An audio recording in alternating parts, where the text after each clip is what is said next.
अरे पन्ना, क्या हुआ? तुम्हारा मुंह क्यों लटका हुआ है? लगता है जैसे भागवत कथा छोड़कर मन कहीं और अटका हुआ है। सही पकड़ी हो हीरा, आज मैंने एक अच्छा दोस्त खो दिया। मगर क्यों? ऐसा क्या हुआ? क्या दोस्त कहीं चला गया? हाँ, चला गया। पैसा, पावर, पोजीशन क्या मिले, अहंकार की कीचड़ में धंस गया है। कर रहा है रिश्तों का अपमान, वो माया के फंदे में फंस गया है। अपने दोस्त को क्षमा कर दो पन्ना, वो बेचारा क्या करे। माया है ही इतनी प्रबल, अच्छे अच्छों को उलझा लेती है। अब प्रजापति दक्ष को ही देख लो।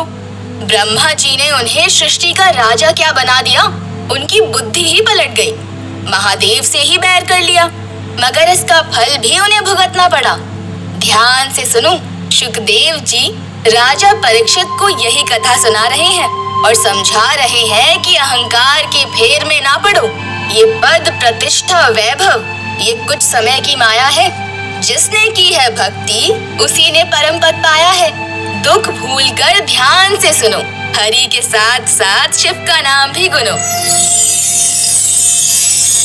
ब्रह्मा जी के मानस पुत्र दक्ष के मन में शुरू से ही महादेव शिव के लिए वैर भाव था, और ये तब और ज्यादा बढ़ गया जब ब्रह्मा जी ने प्रजापति दक्ष को सृष्टि का राजा बना दिया था। अपने पद के घमंड में आकर वो खुद को भगवान शिव से भी श्रेष्ठ मानने लगे थे। उन्हें लगता था कि शिव जी तो शमशान और पहाड़ों पर रहने वाले अघोरी हैं, जिनके पास कोई राजसी सुख सुविधा नहीं। फिर सभी देवता उन्हें इतना मान क्यों देते हैं? वो कोई मौका नहीं छोड़ते महादेव का अपमान करने का। हालांकि महादेव उनकी बेटी सती के पति थे, फिर भी दक्ष अपने अहंकार में अंधे हो गए थे। एक बार उन्होंने बहुत बड़ा यज्ञ कराया, जिसमें सभी देवताओं को बुलाया, लेकिन महादेव को नहीं। और ये बात सती तक भी पहुंच गई। हुआ यूं कि वो अपनी सखियों जया, विजया के साथ पर्वत पर घूम रही थी। तभी उन्होंने अनेक ऋषियों और देवताओं को आकाश मार्ग से अपने मायके कनखल की ओर जाते हुए देखा। इसका कारण पता लगाने के लिए अपनी सखी विजया को उन्होंने भेजा। विजया ने आकर बताया, देवी, आपके पिता प्रजापति दक्ष ने एक महायज्ञ का आयोजन किया है, जिसमें सभी देवी देवताओं को निमंत्रण भेजा है। ये सभी देवता, ऋषि मुनि वही जा रहे हैं। पिताजी यज्ञ करा रहे हैं, मगर हमें तो कोई निमंत्रण नहीं आया, जबकि पहला निमंत्रण तो महादेव को आना चाहिए था, क्योंकि एक तो वो देवों के देव महादेव हैं और दूसरे उनके दामाद भी। हो सकता है पिताजी यज्ञ की तैयारियों में भूल गए हों। देवी सती मायके जाने के लिए मचल पड़ी और उत्साहित होकर शिव जी के पास पहुंच गई। स्वामी, पिताजी महायज्ञ का आयोजन कर रहे हैं। मुझे लगता है हमें भी वहां जाना चाहिए। किसी भी यज्ञ या समारोह में बिना निमंत्रण के जाना ठीक नहीं होता है सती। बिन बुलाए जाने से सम्मान नहीं मिलता। वो मेरा मायका है स्वामी, हमारे लिए वो अपना परिवार ही है। हमें निमंत्रण की क्या जरूरत है? बिना निमंत्रण के मुझे जाना सही नहीं लगता, लेकिन मैं तुम्हें नहीं रोकूंगा। वो तुम्हारा मायका है, जैसी तुम्हारी इच्छा वैसा करो। और देवी सती अपनी कुछ सखियों के साथ प्रजापति दक्ष के घर जाने की तैयारी करने लगी। उस समय कैलाश में अपशकुन होने लगे। महादेव भी मौन होकर समाधि में चले गए। भगवान शिव जानते थे देवी सती जितने उत्साह के साथ यज्ञ में जा रही है, वहां जाकर उन्हें पछतावा ही होगा, क्योंकि प्रजापति दक्ष ने उन्हें जानबूझकर नहीं बुलाया था। मगर देवी सती मनमानी कर महादेव के कुछ गणों के साथ पिता के यज्ञ में चली गई। वहां जाकर उन्होंने देखा उनके पिता सबका मान सम्मान कर रहे हैं, लेकिन उनको नजरअंदाज कर रहे हैं। फिर यज्ञ का समय आया। देवी सती यज्ञ स्थल गई और वहां का निरीक्षण करते हुए सोचने लगी। यहाँ पिता ने सभी देवी देवताओं, इंद्र, सप्तऋषियों, मुनियों आदि का भाग और आसन रखा हुआ है। श्री हरि विष्णु का भी स्थान है, लेकिन महादेव, उनका स्थान कहाँ है? क्या पिताजी नहीं जानते? महादेव के आह्वान के बिना कोई यज्ञ सफल नहीं हो सकता। ये निश्चित ही कोई भूल नहीं है। ये जानबूझकर किया गया अपराध है, महा अपराध, जिसकी कोई क्षमा नहीं। देवी सती क्रोध से भरकर अपने पिता प्रजापति दक्ष के पास पहुंची। ये कैसा अनर्थ किया आपने पिताजी? अपने यज्ञ में सारे ऋषि मुनियों को, देवताओं को बुलाया, लेकिन जो देवों के देव हैं, उन्हीं महादेव शिव का ऐसा अनादर किया। यज्ञ में उनके लिए कोई स्थान नहीं रखा। क्या आप इतना भी नहीं जानते? सदाशिव के बिना कोई यज्ञ सफल नहीं हो सकता। मैं इस सृष्टि का राजा हूँ, मेरी अपनी प्रतिष्ठा है। वो अमंगलकारी शिव, जिसके पास ढंग के पहनने के वस्त्र भी नहीं है, जो शमशान की राख लपेटता है, भूत प्रेतों के साथ रहता है, उसे मैं अपने यज्ञ में बुलाऊं? अरे वो तो देवताओं के बीच बैठने के लायक भी नहीं। वो तो मेरी बुद्धि फिर गई थी जो मैंने तुम्हारा विवाह उससे कर दिया। तुम मेरी पुत्री हो, तुम्हारा यहाँ स्वागत है, लेकिन उस अघोरी के लिए यहाँ कोई जगह नहीं है। प्रजापति, अपने पद के अहंकार में तुम इतने अंधे हो चले हो कि तुम महादेव शिव की वास्तविकता भूल गए। तुम जिस सृष्टि के राजा हो, वो सृष्टि उनकी है। तुम जिस देह को धारण करके खड़े हो, वो देह उनकी है। तुम जिस प्राण वायु में सांस ले रहे हो, वो वायु भी उनकी है। तुम्हारा यहाँ है क्या? और इस सृष्टि में ऐसा क्या है जो शिव में नहीं है? सती, उस अघोरी के प्रभाव में तेरी बुद्धि इतनी भ्रष्ट हो गई कि तू अपने पिता का मान सम्मान भी भूल गई। तेरे पति को यहाँ स्थान नहीं मिलेगा। तुझे यहाँ रहना है तो रह, वरना तू भी वापस कैलाश जा सकती है। अब मैं कैलाश वापस नहीं जा सकती। महादेव शिव ने मुझे यहाँ न आने के लिए समझाया था, मगर मायके के मोह में मैंने उनकी बात नहीं मानी। मेरे कानों से शिव निंदा सुनने का महा अपराध हुआ है। इस शरीर के साथ अब मैं कैलाश नहीं जा सकती। मुझे इस देह का त्याग करना होगा, यही मेरा प्रायश्चित होगा।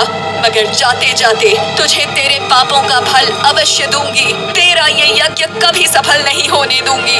और देवी सती क्रोध में भरी हुई लाल आंखें लिए यज्ञ वेदी की ओर बढ़ चली और अपने पिता का यज्ञ भंग करने के लिए यज्ञ की अग्नि में हर हर महादेव की हुंकार के साथ कूद पड़ी। ऐसा करते ही यज्ञ मंडप में हाहाकार मच गया।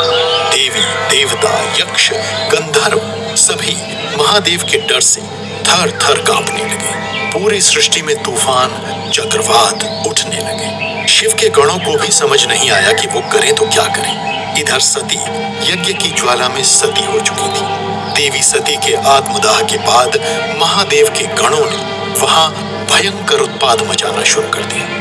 वो दक्ष के मेहमानों को पकड़ पकड़ कर मारने लगे। यज्ञ का पूरी तरह से विध्वंस हो गया। देवी सती के आत्मदाह की खबर जब भगवान शिव तक पहुंची तो उनके क्रोध की सीमा न रही। उन्होंने रौद्र रूप लेकर अपने तांडव से पूरी सृष्टि में हाहाकार मचा दिया। इतना ही नहीं, उन्होंने अपनी जटा से एक केश उखाड़कर पर्वत पर दे मारा। उसके एक भाग से विकराल महागण वीरभद्र पैदा हुआ और दूसरे भाग से महाप्रलय लाने वाली महाकाली पैदा हुई। भगवान शिव ने वीरभद्र को आदेश देते हुए कहा, जाओ वीरभद्र, महाकाली के साथ जाओ और सती के अपराधियों को दंडित करो। उस अहंकारी दक्ष को और उसके जितने भी सगे संबंधी, मित्र, साथी, गंधर्व, यक्ष, देवता, वहां जो भी मिले उन्हें अपने क्रोध से भस्म कर दो। शिवजी का आदेश पाकर वीरभद्र और महाकाली भूत प्रेतों, गणों, सर्पों की बहुत बड़ी सेना लेकर यज्ञ विनाश के लिए चल पड़े। अब तो दक्ष, उसकी सेना, उसके परिवार और यज्ञ में उपस्थित सभी ऋषि मुनि, देव, यक्ष, गंधर्व आदि का अंत निश्चित था। वहां बड़ी भारी अफरा तफरी मच गई। जल्द ही वहां मारकाट मच गई। खून की नदियां बहने लगी। आकाश से अग्नि और सांपों की वर्षा होने लगी। सभी जान बचाकर इधर उधर भागने लगे। प्रजापति दक्ष भी अपना अंत देख भगवान विष्णु के चरणों में गिर पड़े। रक्षा कीजिए प्रभु, मेरी रक्षा कीजिए। शिव को अपमानित करने वाले की रक्षा कोई नहीं कर सकता प्रजापति दक्ष। तुम्हारे अहंकारी व्यवहार के कारण पूरी सृष्टि के अस्तित्व पर संकट आ गया है। महादेव के क्रोध से अब कोई नहीं बचेगा। कोई तो उपाय होगा प्रभु। उपाय खुद महादेव हैं और कोई नहीं। उन्हीं की शरण में जाओ। अहंकारी दक्ष अभी भी भगवान शिव की शरण में जाने को तैयार नहीं था। तब वीरभद्र ने पकड़कर उस पर प्रहार किया और उसका सिर धड़ से काट डाला। सृष्टि पर प्रलय आने की स्थिति हो चली थी, जिससे घबराकर सभी ऋषि मुनि, देव और भगवान विष्णु भी महादेव शिव की शरण में गए और उनसे शांत होने की प्रार्थना करने लगे। महादेव का क्रोध बहुत समय बाद जाकर शांत हुआ। फिर वो यज्ञ भूमि पर गए। उन्होंने प्रजापति दक्ष के कटे हुए सिर के स्थान पर एक बकरे का सिर लगाकर उन्हें जीवित कर दिया। जीवित होते ही दक्ष महादेव के चरणों में गिरकर अपने पापों के लिए क्षमा मांगने लगा। भगवान शिव के दर्शन करके उसका मन साफ हो गया। दक्ष ने अपराध के लिए सच्चे मन से पश्चाताप किया। फिर भगवान शिव की अनुमति लेकर उसने वापस यज्ञ प्रारंभ किया और उसे पूरा किया। महादेव पुरानी यज्ञ वेदी की तरफ बढ़ चले, जहाँ पर देवी सती का क्षत विक्षत अधजला शरीर पड़ा हुआ था। महादेव शिव ने देवी सती के अधजले शव को अपने हाथों में उठाया और गहरे दुख से विक्षिप्त होकर पूरे ब्रह्मांड में इधर उधर भटकने लगे। शिव की ऐसी अवस्था के कारण सृष्टि का पूरा चक्र रुक गया। दिन और रात रुक गए। नए का निर्माण और पुराने का विध्वंस रुक गया। महादेव शिव की ऐसी करुण अवस्था से दुखी सभी देवता एक बार फिर भगवान विष्णु की शरण में पहुंचे।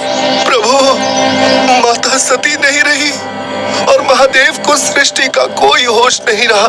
उन दोनों के बिना ये सृष्टि अनाथ हो गई है। प्रभु, आप ही हम सबकी रक्षा करें। जब तक महादेव के पास देवी सती का शव रहेगा, उनकी ये आसक्ति नहीं टूटेगी। इसके लिए कुछ उपाय करना होगा। तब भगवान विष्णु ने अपने सुदर्शन चक्र का संधान किया और उस चक्र ने देवी सती के शव को 51 भागों में बांट दिया। वो भाग जहाँ जहाँ गिरे वहाँ जागृत शक्ति पीठों का निर्माण हो गया। देवताओं और भगवान विष्णु के बड़े प्रयासों के बाद शिव जी शांत हुए और कैलाश जाकर तपस्या में लीन हो गए। मुनिवर, इसके बाद क्या हुआ? क्या माता सती ने शिव जी को दोबारा पति के रूप में प्राप्त किया? हाँ राजन, देवी सती ने पर्वतराज हिमालय के घर देवी पार्वती के रूप में जन्म लिया और तपस्या करके महादेव को प्रसन्न किया। फिर महादेव का देवी पार्वती से विवाह हो गया। अनाथ हुए संसार को फिर से माता पिता के रूप में शिव और पार्वती मिल गए। देखो पन्ना, एक ना एक दिन सबका अहंकार टूटता ही है। किसी का भक्ति से, किसी का ज्ञान से, तो किसी का उसे मिली सजा से। वो सजा जो ये प्रकृति देती है, उसके कर्मों के फल के रूप में। तुम्हारे दोस्त को भी किसी ना किसी दिन अपनी गलती का एहसास हो जाएगा और दोस्ती की परीक्षा में वो फिर से पास हो जाएगा। इसलिए उसकी चिंता छोड़ो और प्रभु से मन को जोड़ो। बताओ कौन सी है भागवत पुराण की अगली कथा, जिसे सुनकर मिटती है भक्तों के मन की व्यथा। अगली कथा में देखेंगे बाल भक्त ध्रुव की मासूम भक्ति और जानेंगे कितनी ज्यादा है सच्ची भक्ति में शक्ति। पन्ना, देखो आसमान में वो तारा कितना चमक रहा है। और ये आंगन में कौन बालक है जो चिड़ियों सा चहक रहा है? ये तारा वो बालक है और ये बालक वो तारा है। वो ही इधर चहक रहा है, वो ही उधर चमक रहा है। हे प्रभु, ये कैसी पहेली है? तुम ही इसे बुझाओ। जो बात कहना चाहते हो वो जरा खुलकर बताओ। ये पहेली तो अब शुकदेव जी महाराज ही सुलझाएंगे। क्या है कथा इस बालक की और उस तारे की, वो ही इसे सुनाएंगे। ये महल है राजा उत्तानपाद का, जो थे मनु शतरूपा की संतान, और ये छोटा बालक है उनका पुत्र ध्रुव, जो बनेगा विष्णु भक्त महान। ध्यान लगाकर सुनो क्या कहते हैं शुकदेव जी महाराज। राजन, ये मैं तुम्हें पहले बता चुका हूँ कि सृष्टि की शुरुआत में ब्रह्मा जी ने जो पहले पुरुष और स्त्री बनाए वो थे मनु और शतरूपा। उसी मनु के बेटे हुए उत्तानपाद। अब आगे कथा सुनो राजा उत्तानपाद की और उनके बेटे ध्रुव की, जो आगे चलकर महान विष्णु भक्त बने। मनु के बाद उत्तानपाद ही संसार के राजा बने। उत्तानपाद अपने पिता मनु के जैसे ही न्याय करने वाले, प्रजा का भला चाहने वाले राजा थे। उनका विवाह सुनीति से हुआ, जो नीति और ज्ञान की बात करने वाली, धर्म पर चलने वाली स्त्री थी।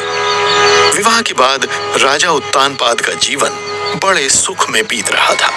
कुछ साल बाद राजा उत्तानपाद ने सुरुचि नाम की राजकुमारी से दूसरा विवाह किया, जो बेहद सुंदर थी। धीरे धीरे राजा उत्तानपाद का मोह सुरुचि में बढ़ने लगा। उनका ज्यादातर समय देवी कयाधों ने प्रहलाद। रानी सुरुचि की विशेषता ये थी कि वो बहुत मीठा बोलती थी और इतनी कुशलता से बोलती कि जो वो कहती वही राजा को सही लगता। राजा उत्तानपाद रानी सुरुचि से प्रभावित रहने लगे और रानी सुनीति से दूर होने लगे। रानी सुनीति के एक बेटा था ध्रुव, बहुत सरल स्वभाव, भोला भाला, मासूम। और सुरुचि का बेटा था उत्तम। ध्रुव उत्तम से बड़ा था और बड़ा होने के कारण राजगद्दी का उत्तराधिकारी था, लेकिन सुरुचि अपने बेटे उत्तम को पिता के बाद राजा बनते देखना चाहती थी। इस कारण वो ध्रुव और उसकी मां सुनीति से ईर्ष्या करने लगी। वो धीरे धीरे उत्तानपाद को सुनीति और ध्रुव के विरुद्ध भड़काने लगी। महाराज, हमारे बेटे उत्तम में राजा बनने के सभी गुण हैं। प्रजा भी उसे बहुत पसंद करती है। आप उसे ही अपना उत्तराधिकारी घोषित कीजिएगा। राजा उत्तानपाद तो पहले ही सुरुचि की बातों पर आंख मूंद कर विश्वास करते थे, इसलिए उन्होंने इस बात को भी मान लिया। उत्तानपाद सुनीति और ध्रुव की पूरी तरह से अनदेखी करने लगे थे, जिसका बालक ध्रुव को बड़ा बुरा लगता। वो अपनी माँ से अक्सर शिकायत करता। माँ, पिता केवल उत्तम को ही प्रेम क्यों करते हैं? मुझे क्यों नहीं करते? ना वो मेरे साथ खेलते हैं, ना मेरे साथ समय बिताते हैं। वो तो कभी मेरे कक्ष में भी नहीं आते, जबकि उत्तम हर समय उनके साथ रहता है। मैं भी अपने पिता का प्रेम पाना चाहता हूँ, उत्तम की तरह। मैं तुम्हारा दुख समझती हूँ पुत्र। पिता नहीं आते तो क्या हुआ? तुम उनके पास चले जाओ। आखिर उन पर तुम्हारा भी उतना ही अधिकार है जितना उत्तम का। बालक ध्रुव भी अपने पिता के प्यार के लिए तरस रहा था, इसलिए एक दिन वो उन्हें खोजते हुए उनके राज दरबार में चला गया। उस समय राजा उत्तानपाद राज सिंहासन पर बैठे थे और वहीं पास में रानी सुरुचि भी बैठी थी। उस समय राजा की गोद में उत्तम बैठा हुआ था। उसे देखकर ध्रुव के मन में भी पिता की गोद में बैठने की इच्छा हुई। वो बड़े प्रेम से भागता हुआ आया और राजा उत्तानपाद की गोद में आकर बैठ गया। ये बात सुरुचि को बिल्कुल अच्छी नहीं लगी। उसने ध्रुव को जबरदस्ती पिता की गोद से उतार दिया और बड़े गुस्से में बोली, तुम एक राजा की गोद में कैसे बैठ गए? राजा की गोद में राज्य का उत्तराधिकारी ही बैठ सकता है और तुम ये अधिकार नहीं रखते। मगर माता, मैं किसी राजा की गोद में नहीं बैठा हूँ।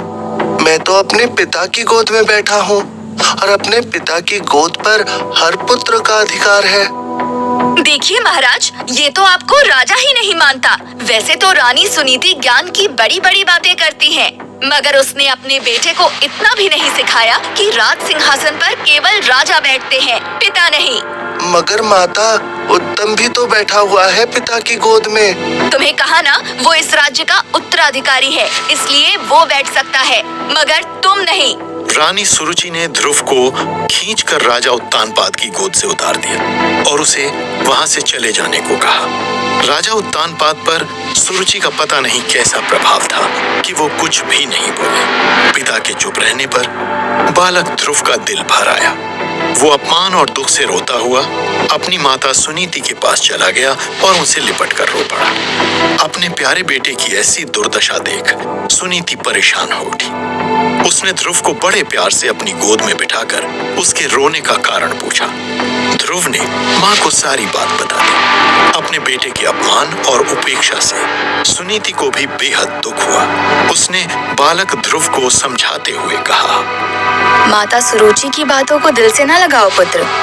एक राजा की गोद या राज सिंहासन दुनिया का सबसे बड़ा पद नहीं है, उससे भी श्रेष्ठ पद है दुनिया में। और देखना, एक दिन तुम दुनिया के सबसे बड़े पद पर बैठोगे। दुनिया का सबसे बड़ा पद कौन सा है माँ? तुम्हारे लिए दुनिया का सबसे बड़ा पद है भगवान श्री विष्णु की गोद, क्योंकि भगवान विष्णु ही पूरे संसार के पिता हैं। वो ही इस जगत का पालन करते हैं। तुम्हें अपने पिता की गोद नहीं मिली तो क्या हुआ, तुम इस लायक बनो कि श्री हरि विष्णु की गोद में बैठ सको। मगर जब मेरे अपने पिता ने ही मुझे अपनी गोद में नहीं बिठाया तो भगवान विष्णु क्यों बिठाएंगे?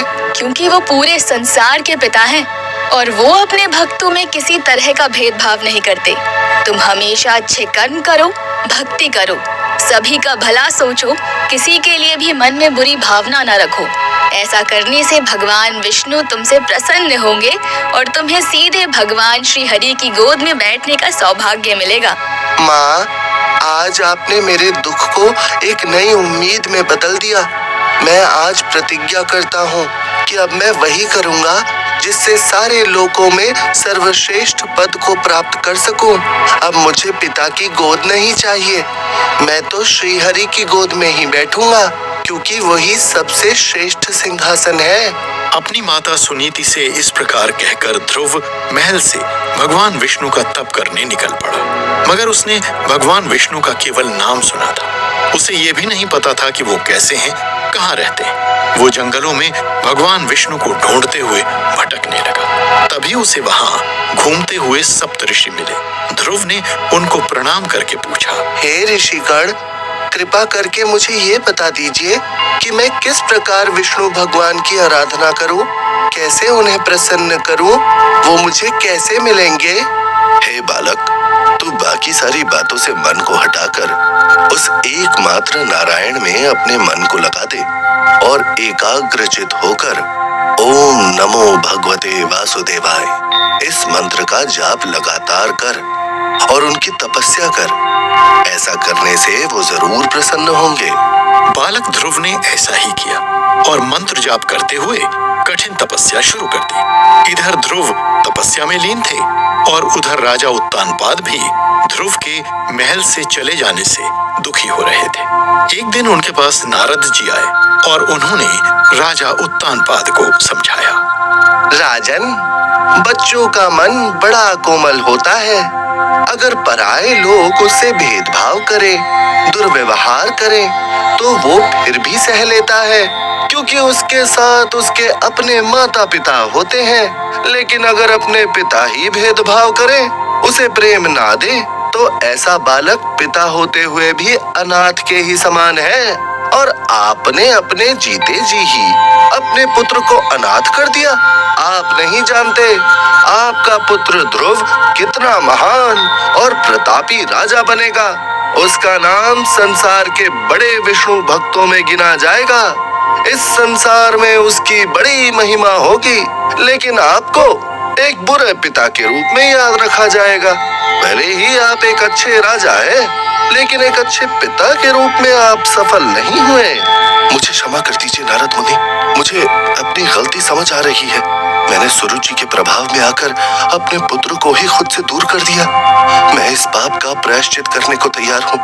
मैं अपने प्यारे पुत्र को खोज लूंगा और उससे रो रो कर क्षमा मांगूंगा। मैं उसको इतना प्रेम दूंगा कि वो मेरी हर गलती को भूल जाएगा। नारद मुनि के समझाने पर राजा उत्तानपाद की आंखें खुली। अब वो अपने राजपाट से उदासीन हो गए और लगातार ध्रुव की चिंता करने लगे। उधर ध्रुव घोर तपस्या में डूबा हुआ था और एक दिन उसकी तपस्या सफल हुई। भगवान विष्णु प्रसन्न होकर उसके सामने प्रकट हुए और बोले, मैं तुम्हारी तपस्या से प्रसन्न हूँ बालक। मुझसे जो चाहिए वो वरदान मांग लो। हे प्रभु, मेरी सौतेली माता ने कहा था कि मैं अपने पिता की गोद में बैठने के योग्य नहीं हूँ, इसलिए मैं आपकी कृपा से वो स्थान चाहता हूँ जो हर गोद और हर राज सिंहासन से बड़ा हो। मेरी माँ कहती है कि वो स्थान आपकी गोद है, इसलिए मुझे वही चाहिए। मेरे प्रिय ध्रुव, तुम्हें मेरी गोद चाहिए ना, तो समझ लो ये ब्रह्मांड ही मेरी गोद है। अब तुम इसी में रहोगे, हमेशा ध्रुव तारा बनकर। मेरी ब्रह्मांड रूपी गोद में तुम्हारा स्थान हमेशा अटल होगा।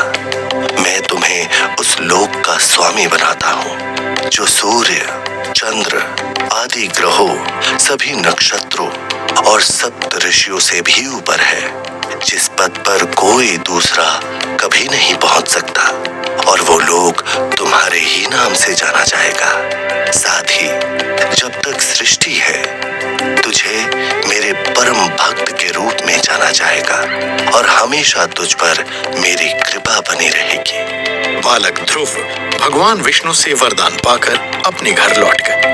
उत्तानपाद को ध्रुव के वापस लौटने की सूचना मिली तो वो नंगे पांव ही दौड़े दौड़े उनका स्वागत करने पहुंचे। उत्तानपाद ने ध्रुव को बड़े प्रेम से अपनी भुजाओं में भर लिया। उनकी आंखों से आंसू बहने लगे और वो अपनी गलतियों की क्षमा मांगने लगे।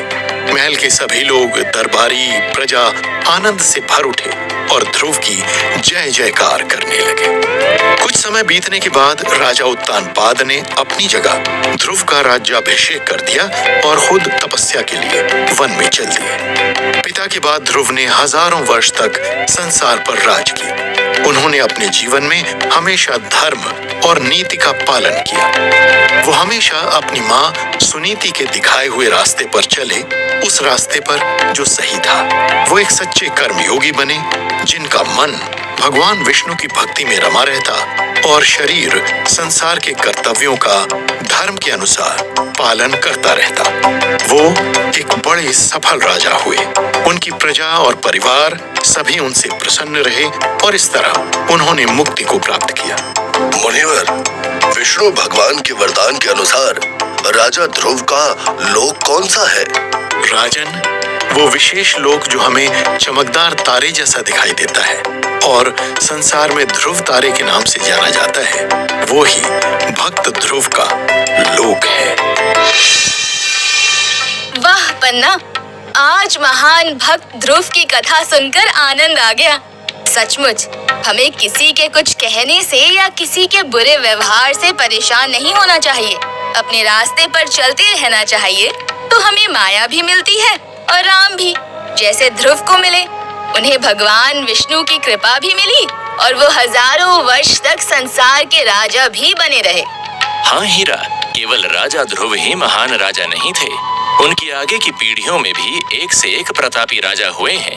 लेकिन एक ऐसा राजा भी हुआ है जिसने पूरी पृथ्वी को दुखी कर दिया था, जो राक्षसों के जैसा था, और उसका नाम था वेन। कौन था वेन? क्या किया था उसने और कैसे वध हुआ था उसका? उसके बाद किसने संभाला इस पृथ्वी को? अगली कथा यही है श्रीमद् भागवत पुराण की, जिसे शुकदेव जी से सुन रहे हैं परीक्षित महाराज और जान रहे हैं राजा वेन और पृथु के राज।